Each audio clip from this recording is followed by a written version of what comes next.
The Jazz Foodie wants to know, what is your most notable road food story? I guess I would say a couple years ago we played Orchestra Hall, Chicago, at the Symphony Center, and it was a great concert. And we had a board member of ours, a guy named Kevin Poorman. He is the CEO and president of Penny Pritzker's business. He's also a board member of the New Orleans Jazz Orchestra, um, and he invited us back to his house the next day for some food after the concert. And so we go to Kevin's house, and Kevin's from New Orleans, but he's a white guy from New Orleans. And so, needless to say, he wanted to go into making this New Orleans dish, gumbo, at his house. And I'm always a bit skeptical when people want to make something, especially when they've been out of town, when they've been away from New Orleans for a long period of time.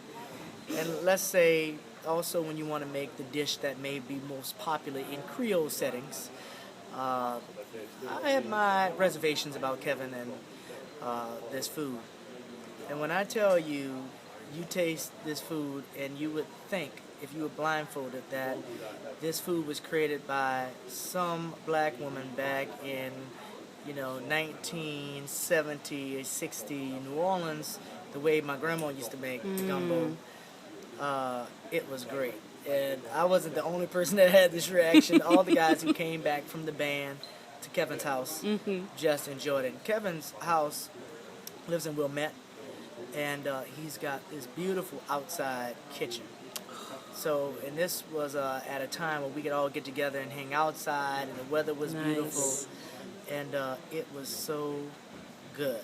And, it felt great to be all the way up in Chicago and be able to find a home away from home. Yes. And some food that was totally from home. There's this old saying in New Orleans that sometimes the water is just not good enough in other places to make the food taste like home. But I think Kevin figured out some type of way to make his way around that. It sounds like it. Yeah, absolutely. Oh, what a great story. Thank you so much.